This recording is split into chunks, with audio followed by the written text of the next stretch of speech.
आप देख रहे हैं डीडी प्राइम न्यूज, खबर आप तक।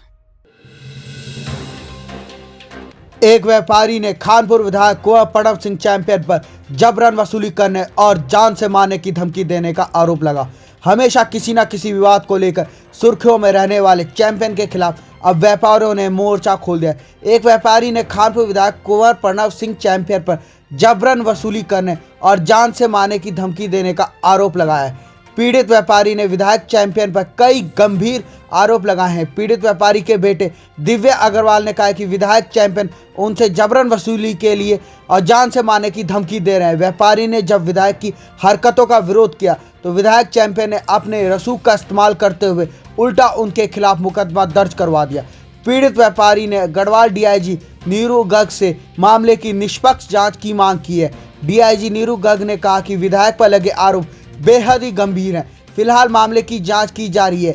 जांच के आधार पर आगे की कार्रवाई की जाएगी। हरिद्वार एसएसपी को निष्पक्ष जांच के आदेश दिए गए हैं।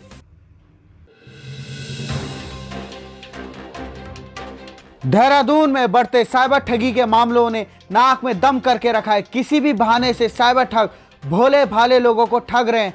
हाल ही में देहरादून की एक महिला ने इन साइबर ठगों के जाल में फंस गई और उनके खाते से 2 लाख रुपए उड़ गए। बैंक खाते से फोन नंबर बदलने के नाम पर साइबर ठगों ने महिला के अकाउंट से 2 लाख रुपए की बड़ी रकम उड़ा दी है। एक महिला ने तहरीर देते हुए बताया कि हाल ही में महिला के पास एक फोन आया था जिसमें उसके बैंक खाते से उसका फोन नंबर लिंक करवाने के लिए कहा गया था। अज्ञात व्यक्ति ने खुद को बैंक का कर्मचारी बताते हुए महिला से बातचीत करनी शुरू की और उसने महिला के पंजीकृत फोन नंबर पर एक लिंक भेजा और उस लिंक में अपने बैंक खाते की सभी जानकारी डालने को कहा, जिसके बाद उस महिला ने फोन पर ओटीपी की जानकारी ली और ओटीपी बताने को कहा। महिला ने जैसे ही व्यक्ति को ओटीपी बताया, महिला के बैंक के खाते से 2 लाख जैसी बड़ी रकम कटने का मैसेज आया, जिसके बाद महिला के होश उड़ गए और उन्होंने तुरंत ही इस पूरे फ्रॉड की खबर साइबर क्राइम थाने पुलिस में दर्ज कराई। पुलिस ने साइबर ठगों के खिलाफ मुकदमा दर्ज कर उनकी तलाश शुरू कर दी है। देहरादून से शर्मसार घटना सामने आई है, जहां पर कलयुगी बेटे ने अपनी पत्नी संग मिलकर मां को मार डाला। मौत को स्वाभाविक रूप देने की कोशिश की। पुलिस ने लाश को कब्जे में लेकर पोस्टमार्टम कराया तो पता चला कि बुजुर्ग महिला स्वाभाविक मौत नहीं मरी थी, बल्कि उसकी हत्या हुई है। प्राथमिक पड़ताल के बाद हत्या का आरोपी महिला के बेटा और बहू पर है। दोनों के खिलाफ पुलिस ने हत्या का मुकदमा दर्ज कर गिरफ्तार कर लिया है। डालनवाला इंस्पेक्टर को वाराणसी से एक व्यक्ति ने फ़ोन किया। उसने बताया कि उसकी सास की मौत हो गई है। फ़ोन करने वाले ने यह भी बताया कि सरोज देवी का बेटा उनसे अक्सर झगड़ा करता था। सास बहू और बेटे में बनती नहीं थी। जांच के दौरान स्थानीय लोगों ने भी बुजुर्ग महिला की हत्या की आशंका जताई थी। बेटे ने बताया कि हार्ट अटैक से सरोज देवी चल बसी, लेकिन जब पोस्टमार्टम रिपोर्ट सामने आए तो पता चला कि महिला की हत्या गला घोट कर की गई है।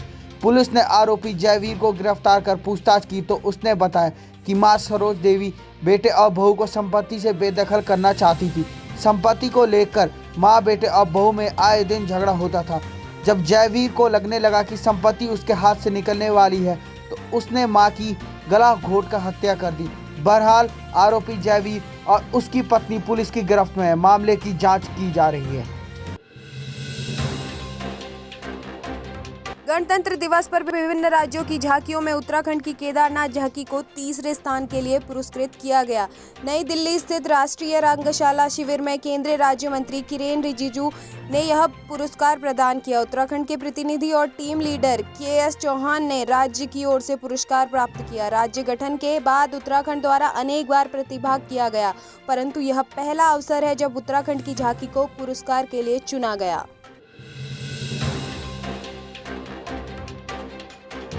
उत्तराखंड में खनन माफियों की दादागिरी इतनी बढ़ चुकी है कि पुलिस के साथ भी गुंडागर्दी करने से पीछे नहीं हटते, क्योंकि पिथौरागढ़ में घटी घटना से कुछ ऐसा ही दिखता है। पिथौरागढ़ में खनन माफियों ने अवैध खनन रोकने गए एक पटवारी की जमकर धुलाई कर दी। गंभीर रूप से घायल पटवारी ने आरोपियों के खिलाफ मुकदमा दर्ज कराया है। तहसीलदार ने बताया कि प्रशासन को रामगंगा नदी में अवैध खनन की शिकायत मिली थी। उसके बाद मौके पर पटवारी भेजा गया था। उसके वहां पहुंचते ही खनन माफियों में मनीष भट्ट पर हमला बोल दिया और उसके ऊपर जानलेवा हमला कर दिया। ड्यूटी के दौरान लापरवाही बरतना पुलिस कर्मियों को पड़ा भारी। देहरादून में ट्रैफिक ड्यूटी से गायब मिले 7 पुलिस कर्मियों को तत्काल प्रभाव से निलंबित कर दिया गया। जिन लोगों के खिलाफ निलंबन की कार्रवाई हुई, इनमें से 2 दरोगा भी शामिल हैं। जानकारी के मुताबिक ये सभी कर्मचारी शहर के महत्वपूर्ण क्षेत्रों में तैनात थे। इनके ड्यूटी से गायब रहने की वजह से इन क्षेत्रों में जाम की स्थिति बनी हुई थी। यातायात निदेशक डीआईजी केवल खुराना ने शहर का औचक निरीक्षण लिया तो ये कर्मचारी ड्यूटी से गायब मिले। मौके पर जाम लगा था, जिसके बाद संबंधित कर्मचारियों के खिलाफ निलंबन की कार्रवाई की गई। यातायात के निदेशक ने इस मामले में 5 दिन के भीतर रिपोर्ट मांगी है। उत्तराखंड के एक और जाबाज सिपाही ने वतन के लिए अपने प्राणों का बलिदान दे दिया। हल्द्वानी के रहने वाले रणवीर सिंह रावत मणिपुर में पेट्रोलियम के दौरान आतंकियों की गोली लगने से शहीद हो गए। सैन्य सम्मान के साथ शहीद को अंतिम विदाई दी गई। मूल रूप से चमोली के थराली क्षेत्र में रहने वाले हवलदार रणवीर सिंह रावत का परिवार हल्द्वानी में रहता है। आतंकियों के घात लगाकर हमला किया। इस दौरान सैनिक रणवीर सिंह के पैर में कई गोलियां लग गई। उन्हें तुरंत सैनिक अस्पताल लाया गया, लेकिन वो बच नहीं सके। इलाज के दौरान उनकी मौत हो गई।